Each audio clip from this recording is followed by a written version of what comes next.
এটা বলার কারণে একজন পুলিশ সদস্য আমার উপরে চড়াও হয়। পাশাপাশি তিনি থাকা অবস্থায় আরেকজন পুলিশ সদস্য আমাদেরকে গলা ধাক্কা দিয়ে বের করে দিল। যমুনার দিক থেকে ইনকিলাব মঞ্চের কিছু সদস্যরা মিছিল নিয়ে আসতেছিল, তো ওখানে পরবর্তীতে পুলিশ তাদের উপর লাঠিচার্জ করে, যেখানে নারী সদস্যরাও ছিল তাদের উপরও লাঠিচার্জ হয়।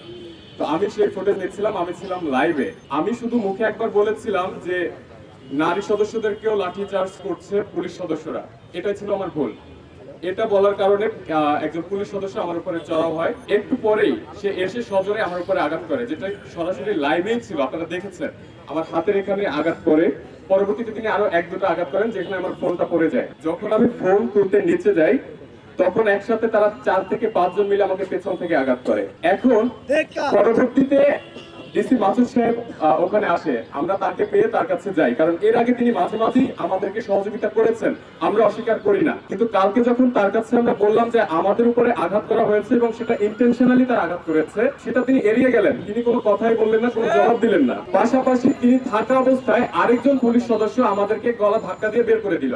সেটির ফুটেজও আপনারা হয়তোবা সোশ্যাল মিডিয়ায় দেখে থাকবেন। তার সামনে থেকে, মানে সে উপস্থিত থাকা অবস্থায় যদি একটা পুলিশ সদস্য আবারও গলা ধাক্কা দিয়ে বের করে দেয়, তাহলে এটা তো পূর্ব পরিকল্পিত ছাড়া কিছু হতে পারে না।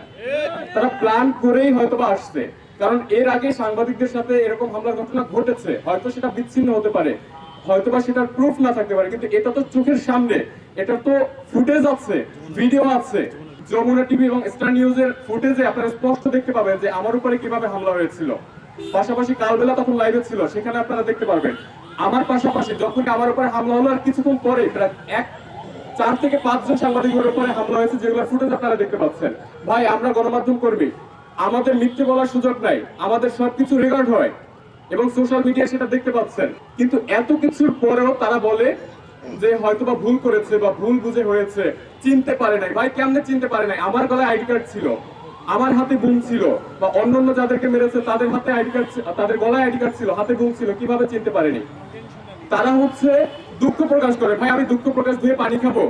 আমার হাতে ইনজুরি হয়েছে, আমি ব্যথা পেয়েছি, আমার শরীরে জ্বর, আমি আপনার দুঃখ প্রকাশ দিয়ে কি করব? যতবারই গণমাধ্যমের উপরে তারা এই ধরনের ঘটনা ঘটায়, দুঃখ প্রকাশ কিংবা ছোট একটা বিবৃতির মাধ্যমে দায় এড়িয়ে যায়। এমনকি যেসব পুলিশ সদস্যরা হাত তুলে, সবাই ভাই ইয়াং, আমাদের থেকেও বয়সে হয়তো বা জুনিয়র হবে, তাদেরকে লেলিয়ে দিচ্ছে। সিনিয়রদের অনুমতি ছাড়া তারা কাউকে মারবে, এটা আমরা বিশ্বাস করি না। বিশ্বাস করতাম যে যদি ডিসি মাসুদের সামনে বসে আমাদেরকে আঘাত না করতো, তার সামনে বসে আঘাত করার পরেও তিনি কোনো প্রতিবাদ করেননি, তাহলে আমরা কিভাবে ভাববো যেটা সিনিয়রদের অনুমতি ছাড়া হয় নাই? আমরা এই বিবৃতি চাচ্ছি না বা কোনো ধরনের ওই যে দুঃখ প্রকাশ চাচ্ছি না। পারলে বিচার করেন এবং সেটা সম্মুখে করেন, কি ব্যবস্থা নিয়েছেন তাদের উপরে সেটা আমাদেরকে দেখান, আমরা সেটা তুলে ধরবো।